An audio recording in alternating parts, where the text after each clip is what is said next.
Welcome students. Now we are going to see 8th standard Unit 2 Prose Hobby Turns into a Successful Career. Section 2. Ajay Kumar Karg is a very talented young artist. He lives in Jaipur, India. Ajay Kumar Karg அப்படிங்கிறவர் வந்து பார்த்தோம்னா ஒரு டேலண்டான ஒரு young ஆர்டிஸ்ட்னா தெரியும், நல்லா ஒரு இளமையான கலைஞன் அப்படின்ட்டு அர்த்தம். ஹி லிவ்ஸ் இன் ஜெய்ப்பூர், அதாவது இந்தியாவில் ராஜஸ்தான் ஸ்டேட்டில் ஜெய்ப்பூர் அப்படிங்கிற பிளேஸில் இவர் வந்து வசிக்கிறார். His childhood was going on well. இவருடைய சைல்ட்ஹுட் பார்த்தோம்னா நல்லா போயிட்டு இருந்துச்சு, நல்லா எந்த ஒரு ப்ராப்ளம் இல்லாமல் போயிட்டு இருந்துச்சு. He suffered and injury at the age of 3. இவருடைய 3 வயசில் பார்த்தோம்னா ஒரு இன்ஜூரியில் சஃபர் ஆகிட்டார். இன்ஜூரின்னா ஒரு காயம் ஏற்பட்டுருக்கட்டுருக்கு. அந்த காயத்தில் இவர் ரொம்ப சஃபர் ஆகிட்டு இருந்தார், ரொம்ப பாதிக்கப்பட்டிருந்தார். அதுக்கு Ajay was treated, but the treatment left him permanently deaf. அந்த இன்ஜூரிக்கு வந்து இவங்க அஜய் வந்து ட்ரீட்மெண்ட் கொடுத்துருக்காங்க. அந்த ட்ரீட்மெண்ட் பார்த்தோம்னா அவரை பர்மனண்ட்டாகவே டெஃப் ஆக்கிடுச்சு. His parents tried several hospital to cure his impairment. அவங்களுடைய பேரண்ட்ஸ் பார்த்தோம்னா செவரல்ஸ் மீன்ஸ் மெனி ஹாஸ்பிட்டல்ஸ் வந்து கூப்பிட்டு போயிருக்காங்க அந்த இம்பேர்மெண்ட்டை க்யூர் பண்ணுறதுக்கு. இம்பேர்மெண்ட்னா டிசபிலிட்டி, அதாவது அவருடைய அந்த குறையை வந்து நீக்கிறதுக்காக நிறைய ஹாஸ்பிட்டல்ஸ் அவர் கூப்பிட்டு போயிருக்காங்க, ஆனால் க்யூர் பண்ண முடியல. But it didn't cure him அப்படின்னு சொல்கிறாங்க. His father once bought him a paint set to play. அவருடைய அப்பா, அஜயோட அப்பா பார்த்தோன்னா ஒரு டைம் அவருக்கு பெயிண்ட் செட் வந்து வாங்கிட்டு வராரு. எதுக்காக? ப்ளே மீன்ஸ் ஹியர் பெயிண்டிங் பண்ணி விளையாடுறதுக்கு வாங்கிட்டு வந்திருக்காரு. Ajay started to paint happily, அதாவது ரொம்ப சந்தோஷமாக ஸ்டார்ட் பண்ணுறாரு. பெயிண்ட் பண்ணுறதுக்கு ரொம்ப சந்தோஷமாக ஹாப்பியாக ஸ்டார்ட் பண்ணுறாரு. He painted on the Waals, floors etcetera. இவர் வந்து பார்த்தோம்னா வால்ஸில் பெயிண்ட் பண்ணுறாரு, ஃப்ளோரில் பெயிண்ட் பண்ணுறாரு, இன்னும் எட்ஸெட்ரா நிறைய பிளேஸில் பெயிண்ட் பண்ணுறாரு.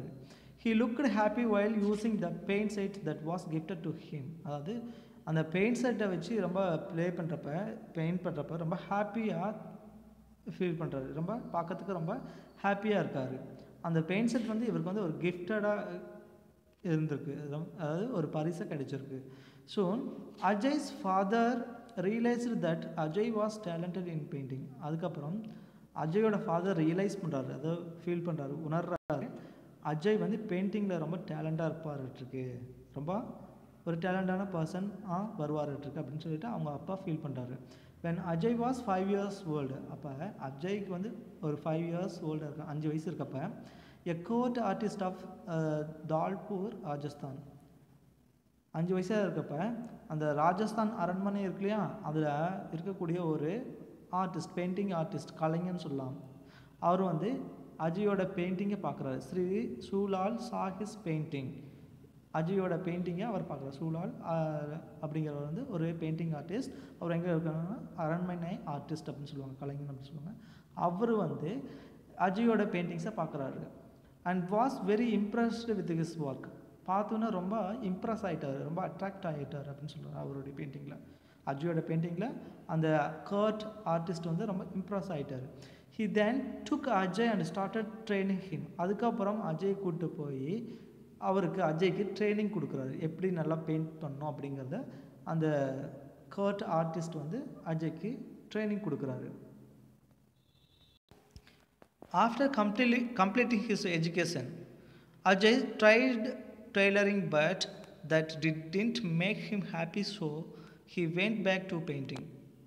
அது ஆஃப்டர் கம்ப்ளீட்டிங் ஹிஸ் எஜுகேஷன், இவருடைய எஜுகேஷனை முடிஞ்சதுக்கப்புறம் இவர் எங்கே போகிறாருன்னா ட்ரைடு டெய்லரிங்னா தைக்கிறதுக்கு, அதாவது டெய்லரிங் கிளாஸ் போகிறாருக்கு. ஆனால் that didn't make him happy. அந்த டெய்லரிங் வந்து கோர்ஸ் வந்து இவரை வந்து ஹாப்பி ஆக்கலை. So he went back to painting. மறுபடியும் வந்து என்ன பண்ணிட்டார், பெயிண்டிங்கே வந்துட்டார், பெயிண்ட் பண்ணுறதுக்கு அவர் வந்துட்டார். He become an apprentice of Asha Devi. அதுக்கப்புறம் ஆஷா தேவி அப்படிங்கிறவங்கக்கிட்ட, ஒரு ஆர்டிஸ்ட்கிட்ட அப்ரண்டிஸாக சேர்க்குறாங்க. அப்ரண்டிஸ்னால் என்னது, வேலையை கற்றுக்கிறதுக்காக சேரக்கூடிய பர்சன் தான் அப்ரண்டிஸ்ன்னு சொல்லுவாங்க. ஓகே, ஆஷா தேவி கிட்ட அப்ரண்டிஸாக சேர்ந்துக்கிறாரு. She taught Ajay the old and dying technique of traditional Indian miniature painting. Ashadevi என்ன பண்ணுறாங்கன்னா அஜய்க்கு வந்து பழமையான பெயிண்டிங், அதாவது ஓல்டுனா ரொம்ப பழமையான ரொம்ப பாரம்பரியமான பெயிண்டிங் கலைகள் எல்லாமே கற்றுக் கொடுக்குறாங்க. டையிங் டெக்னிக்னா இந்த painting technique of traditional Indian miniature painting, அதாவது பழமையான மினியேச்சர் பெயிண்டிங். மினியேச்சர் பெயிண்டிங்னா ரொம்ப very small of its kinds அப்படின்னு சொல்லுவாங்க. அதாவது ரொம்ப சின்ன சின்ன பெயிண்டிங்ஸ் எல்லாம் ட்ரா பண்ணுவாங்களே, ரொம்ப அழகாக தந்திரமாக நுணுக்கமாக பண்ணுவாங்க இல்லையா, அந்த மாதிரி பெயிண்டிங்ஸ் எல்லாமே அந்த ஆஷாதேவி வந்து அஜய்க்கு கற்றுக் கொடுக்குறாங்க. He mastered the technique of preparing colours. அது மட்டும் இல்லாமல் கலர்ஸை வந்து ப்ரிப்பேர் பண்ணுறதில்ல, அந்த ப்ரிப்பேரிங் டெக்னிக்ஸில் வந்து இவர் மாஸ்டர் ஆகிடுறார், நல்லா தேர்ந்து வந்துடுறாரு, நல்லா கற்றுக்கிறாரு. எப்படி வந்து கலர்ஸை வந்து மேக் பண்ணுறது, அதனுடைய டெக்னிக் என்ன அப்படிங்கிறது எல்லாமே இவர் வந்து நல்லா கற்றுக்கிறாரு. அது மட்டும் இல்லாமல் and brushes and gained knowledge of the paintings. Okay, brushes எப்படி வந்து யூஸ் பண்ணணும், கலர்ஸ் எப்படி ப்ரிப்பேர் பண்ணணும், அது மட்டும் இல்லாமல் பெயிண்டிங்கோட நாலேஜ் என்ன அப்படிங்கிறத வந்து அவர் ஃபுல்லாக கற்றுக்கிறாரு அங்கே. Soon he became an accomplished artist in the miniature style. அதுக்கப்புறம் சீக்கிரமாகவே அவர் வந்து ஒரு அக்காம்ப்ளிஷ்ட்னா நல்ல ஒரு எபிலிட்டியான ஒரு ஆர்டிஸ்ட் ஆகிட்டார், நல்ல ஒரு திறமையான ஒரு ஆர்டிஸ்ட் ஆகிட்டார். எதுலன்னா மினியேச்சர் ஸ்டைல், அது சின்ன சின்ன குட்டி டிராயிங்ஸ் எல்லாம் வரைவாங்க இல்லையா, அதில் வந்து இவர் வந்து நல்ல ஒரு டேலண்டான ஒரு பர்சன், ஒரு திறமையான ஒரு பர்சன் ஆகிட்டார். He uses a magnifying glasses and a single haired brush for miniature paintings that depict India culture. Ajay is gifted in the practice of creating images on a grain of rice. அது மட்டும் இல்லாமல் அஜய் பார்த்தோம்னா magnifying classes, அதாவது பெரிய கிளாஸை வச்சு சின்ன சின்ன பெயிண்டிங் வரைவார் இல்லையா, அந்த இதில் இவர் வந்து நல்ல ஒரு எக்ஸ்பர்ட் ஆகிட்டார், டேலண்ட் ஆகிட்டார். அண்டு சிங்கிள் ஹேர்டு ஹேர்னா அது ஒரே ஒரு ஹேர் தான் இருக்கும், அந்த ஹேரில் எப்படி ப்ரஷ் ஆக்கி அதில் எப்படி பெயிண்ட் பண்ணுறது அப்படிங்கிறது கற்றுக்கிட்டார் நல்லா ஃபுல்லாக. ஃபார் மினியேச்சர் பெயிண்டிங்னா எப்படி ஒரு சிங்கிள் ஹேர் ப்ரஷ்ஷை வச்சுக்கிட்டு அப்படியே அந்த சின்ன குட்டி பெயிண்டிங்கை வந்து வரைவாராம் அந்த மாதிரி. அது மட்டும் இல்லாமல் தட் டெபிக்ட் இந்தியன் கல்ச்சர், அந்த குட்டி பெயிண்டிங்ஸில் பார்த்தோம்னா இந்தியன் கல்ச்சரை பற்றி எக்ஸ்பிளைன் பண்ணணும், டிஸ்கிரைப் பண்ணணும் அப்படின்னு சொல்கிறாரு. Ajay is gifted in the practice of creating images. Ajay பார்த்தோன்னா ஒரு கிஃப்டட் பர்சனாக gifted in practice of creating images. Ajay வந்து ஒரு கிஃப்டட் சைல்டு. எப்படின்னா கிரியேட்டிங் இமேஜஸை க்ரியேட் பண்ணுறதுல வந்து இவர் வந்து ஒரு கிஃப்டட் சைல்டாக கிடைச்சிருக்காரு. On a grain of rice. அது மட்டும் இல்லாமல் அந்த கிரைன்ஸில் வந்து எப்படி தானியங்கள் இருக்கும் இல்லையா, ரைஸு, இந்த மாதிரி அந்த கிரைன்ஸில் வச்சு எப்படி குட்டி குட்டி ட்ராயிங்ஸ் எப்படி வரைய முடியும் அப்படிங்கிறது அவருக்கு வந்து கிடைச்ச ஒரு வரப்பிரசாதம் அப்படின்னு கூட சொல்லலாம். அந்த ஒரு டேலண்ட் அப்படிங்கிறத அவர் சொல்கிறாரு.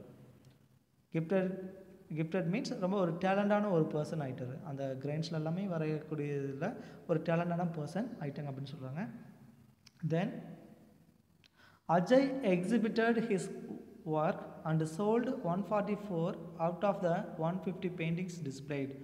அஜய் வந்து எக்ஸிபிஷனில் 150 பெயிண்டிங்ஸ் வந்து டிஸ்பிளே பண்ணுறாங்க.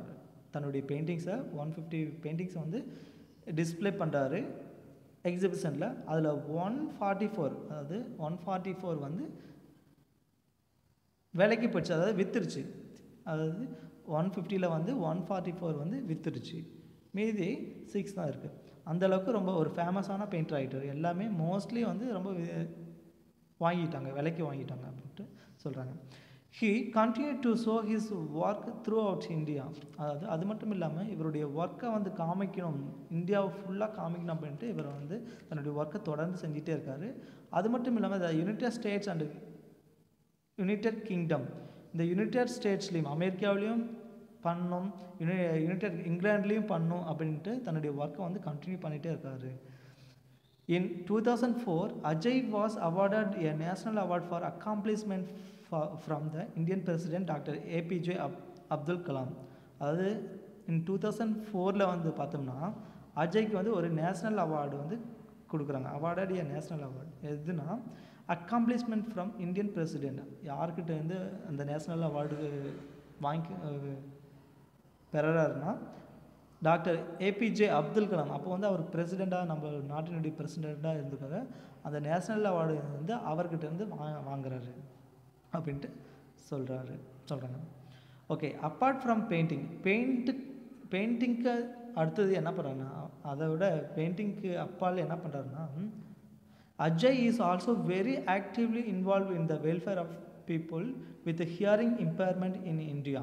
அதாவது இந்தியாவில் காது கேளாதவங்க இருப்பாங்க இல்லையா, அவங்களோட நலனில் ரொம்ப ஆக்டிவாக அக்கறை காமிச்சிட்ருக்காரு. அவங்களுக்கு தேவையான உதவிகளை வந்து பண்ணிகிட்ருக்காராம். And has been executive member of the deaf and dumb association in Rajasthan. ராஜஸ்தானில் இருக்கக்கூடிய டெஃப் அண்ட் டம் அசோசியேஷனில் இவர் வந்து ஒரு எக்ஸிக்யூட்டிவ் மெம்பராக இருக்கார் அப்படின்ட்டு சொல்கிறாங்க. He also gives free training to hearing impaired children in Jaipur as well as children in the orphanage in Gandhinagar, Jaipur. அதாவது என்ன சொல்கிறாங்கன்னா, அஜய் பார்த்தோம்னா இந்த ஹியரிங் இம்பேர்டு சில்ட்ரன் இருக்காங்க இல்லையா, காது கேளாத சில்ட்ரன் இருக்காங்க இல்லையா, அந்த குறைபாடு இருப்பாங்க இல்லையா, அந்த சில்ட்ரனுக்கு வந்து ஃப்ரீயாக வந்து ட்ரைனிங் கொடுக்குறாரு. அது மட்டும் இல்லாமல் ஜெய்ப்பூரில் இருக்கக்கூடிய சில்ட்ரன்ஸுக்கும் சரி, ஆர்ஃபனேஜில் இருக்கக்கூடிய அனாதை ஆசிரமம் இருக்காங்க சொல்கிறோம் இல்லையா, அந்த ஆசிரமத்தில் இருக்கக்கூடிய சில்ட்ரனுக்கும் வந்து இவர் ஹெல்ப் பண்ணுறாரு. அது மட்டும் இல்லாமல் அவங்களுக்கு தேவையான ஃப்ரீ ட்ரைனிங்கும் கொடுக்குறாரு அப்படின்னு சொல்கிறாரு. காந்திநகரில் ஜெய்ப்பூரில் பண்ணிகிட்ருக்காரு அப்படின்னு சொல்கிறாரு. One of Ajay's current goal is revitalize the dying art of traditional miniature Indian painting.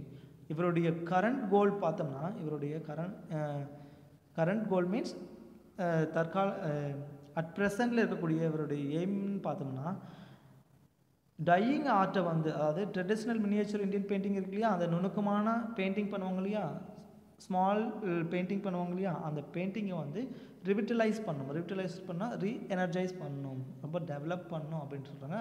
அதுக்கு புத்துணர்வு ஊட்டணும் அப்படிங்கிறது தான் இவருடைய கரண்ட் கோலே அப்படின்ட்டு சொல்கிறாங்க. Ajay's life shows us that we can turn our hobby or passion into a successful career. அஜயோட லைஃப் வந்து நம்மளுக்கு எதை காமிக்குதுன்னா, we can turn our hobby, நம்மளுடைய ஹாபியை வந்து நம்மளுடைய அல்லது நம்ம ஃபேஷன் ஆக்கிடலாம், நம்மளுடைய விருப்பமாக ஆக்கிடலாம், இன்டு எ சக்ஸஸ்ஃபுல் கெரியர். ஒரு நம்ம ஹாபியாக இருக்கட்டும், நம்மளுடைய விருப்பமாக இருக்கட்டும், எதுவாக இருக்கட்டும், அது வந்து நம்ம ஒரு அதை வச்சு வந்து நம்ம ஒரு சக்ஸஸ்ஃபுல்லான ஒரு கெரியரை நம்ம உருவாக்கிடலாம் அப்படிங்கிறது அஜயோட லைஃப் நம்மளுக்கு எடுத்து காமிக்குது அப்படின்ட்டு அவர் சொல்கிறார். If you are ready to learn and develop our skills, அதாவது நீங்கள் வந்து கற்றுக்கிறதுக்கு ரெடியாக இருந்தீங்கன்னா கண்டிப்பாக நம்மளுடைய ஸ்கில்ஸை டெவலப் பண்ணிக்கலாம் அப்படின்ட்டு அவர் சொல்கிறாரு. Okay, thank you.